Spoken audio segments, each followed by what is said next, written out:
Hello everyone, and welcome to my bold and beautiful official channel.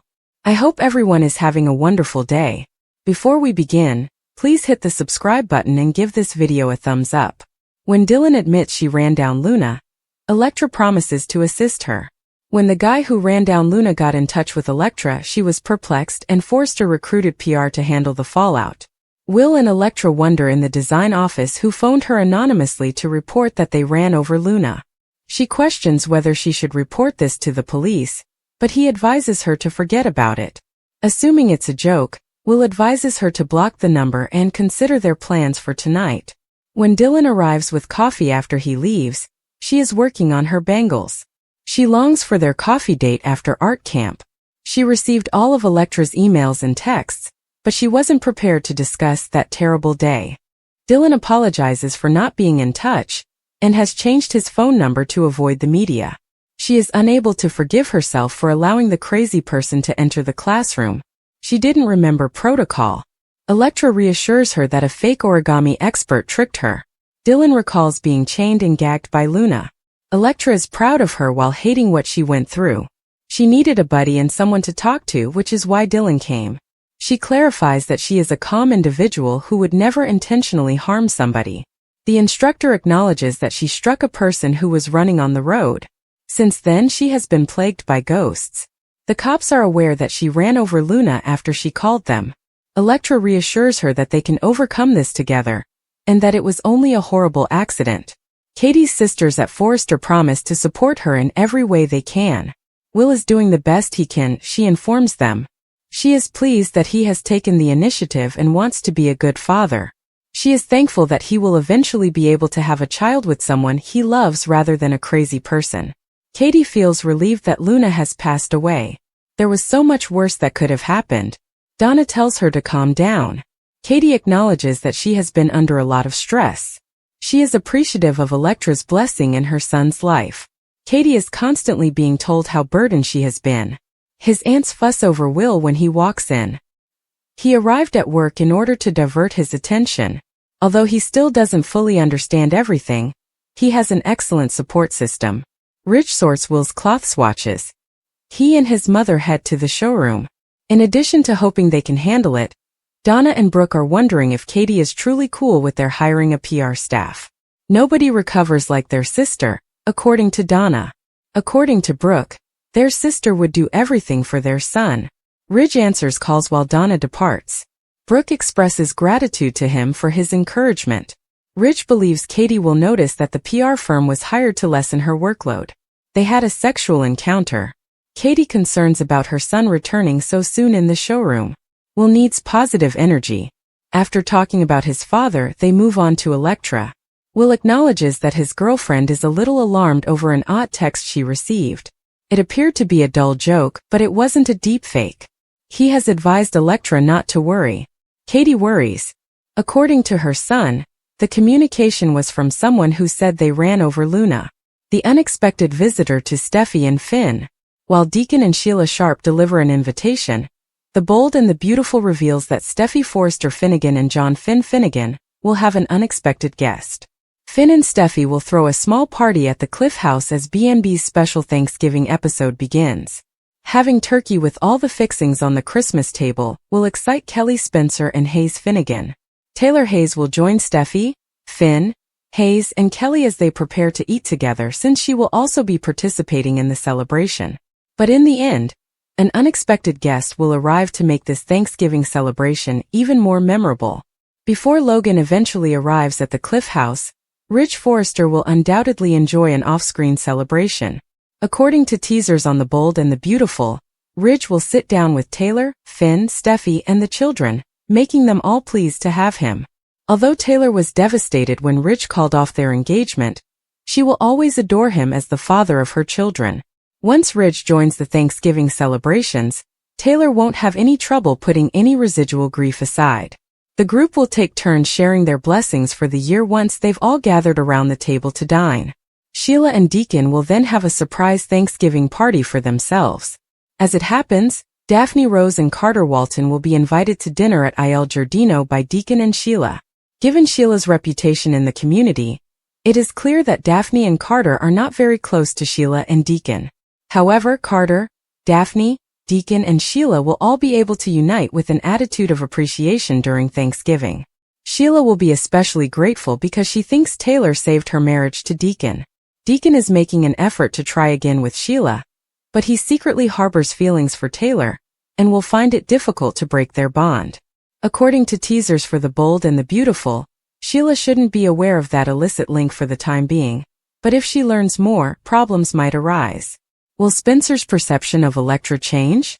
When Will Spencer Jr. found out that Luna Nozawa had miscarried and lost their child, something odd occurred on The Bold and the Beautiful. In fact, Will appeared to be genuinely disappointed that she was no longer expecting. Was Electra Forrester's boyfriend's expression one of grief rather than relief? Discover what will happen next on Bold and the Beautiful by reading the spoilers below. Luna Nozawa found Will Spencer Jr. and told her baby daddy some startling news just before she was killed by a car on the highway. Luna disclosed that she had miscarried while incarcerated and was no longer pregnant. Will Spencer surprised home fans of the soap opera by appearing truly sad that they would no longer be having children. It turns out that he was eager to become a father, and that he had finally come to terms with the reality that he had impregnated a serial killer. Dollar Bill's son was devastated to learn of Luna's miscarriage. According to B&B teasers, Spencer would roadkill baby mama and lament his unborn child instead of rejoicing. But it will cause a rift between him and his girlfriend. It will be difficult for Electra Forrester to console Will. In fact, she will likely be too preoccupied with celebrating her rival's horrific demise. Electra's lover may even grow resentful if she is pleased about Luna's passing. If the Spencer family wants to be scientific, Luna most likely wouldn't have miscarried if she hadn't been imprisoned. Not to mention that Electra phoned the police behind the Spencer family's back, had pregnant Luna arrested, and had her taken away. Will might even accuse his girlfriend of being the reason Luna lost their child. Do you believe that Will and Electra's relationship will suffer rather than improve as a result of Luna's miscarriage and death? Is Electra acting too heartlessly? The shelf life of Hope and Steffi's truce is short. Will Hope Logan and Steffi Forrester truly get along over the holidays this year? For the greatest period of time the two women have been able to avoid conflict. The Bold and the Beautiful has set a record. Spoilers indicate that everything is going to change.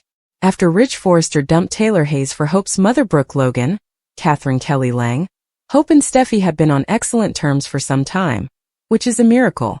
But when the Great Lope wedding approaches, everything could change. Here are spoilers for the upcoming episodes of Bold and Beautiful.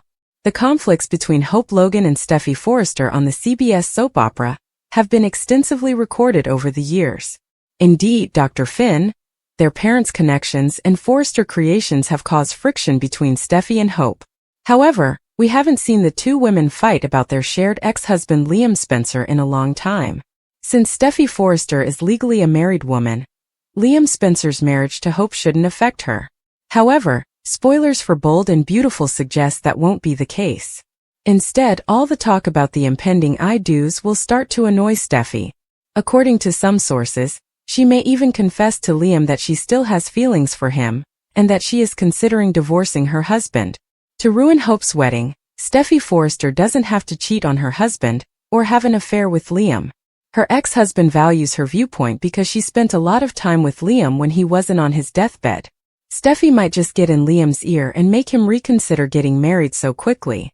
When Lope's wedding date approaches, do you think Steffi will try to ruin the wedding, or will she take the high road? Do you belong to Team Steffi or Team Hope? Another shock strikes Katie, and Electra gets an enigmatic text. After leaving the beach, Will and Electra take a shower in the beach house and relax on loungers. They are amazed at surviving Luna's devotion, but she is now infamous online. Will keeps thinking about how much she ruined their life. Brooke, Ridge, Eric, Donna, and Carter talk about how the media is obsessed with Luna at the Forrester estate. Will and Electra were instructed by Brooke to take a break. Ridge observes that Finn finds this difficult as well. She was his daughter. He is relieved that she has left so Steffi won't have to constantly watch her. They reflect on Luna's numerous transgressions as well as the baby's untimely death. Donna is relieved that Katie can now concentrate on her family and supporting Will. The Forresters can't believe how absurd things are becoming as more headlines appear. Carter notes that Luna worked for the corporation. This is generally handled by the PR staff, but he brought in reinforcements because Katie is taking time off. Bill and Katie complain about the online coverage of the insane woman, while they continue to relive the Luna drama in their heads. They discuss her delusions and how she completely upended their son's life. Katie claims to have received what she was due. After Bill answers tough questions over the phone, they discuss him releasing Luna to do harm. Katie begs him to move on from this. After concluding that she is correct, Bill announces that Dollar Bill has returned to business as the head of the Spencer family. Will tells Katie and Bill that he's with Electra when they call. Although Katie is happy that they are spending time together, she advises him to speak with Taylor. Will declines because he has a lot of supporters. Brooke, Ridge, Eric and Donna meet Robin, the new public relations representative at Forrester. She reassures them that her team is the top crisis management team in Los Angeles. They'll alter the story and make it more fashionable. Will reiterates all of Luna's transgressions in the beach house. Will is among the many people Electra claims she harmed. She summarizes how Luna took advantage of him. She is so happy that he is alright. As Katie shows up, Ridge approves the hiring of the new PR team. When they all inquire about Will, Katie thanks them and says she's there to manage the situation. "We're on it," replies Brooke. When Katie learns that Ridge has brought in an outside PR firm to handle it, she is appalled. They clarify that they intended to lighten her workload, so she could spend some time with her family. Eric, Ridge, and Carter leave as Katie requests to talk to her sisters alone. Donna and Brooke are curious about Katie's true well-being. Katie informs them that although the stress has been overwhelming, she has to remain resilient for her baby.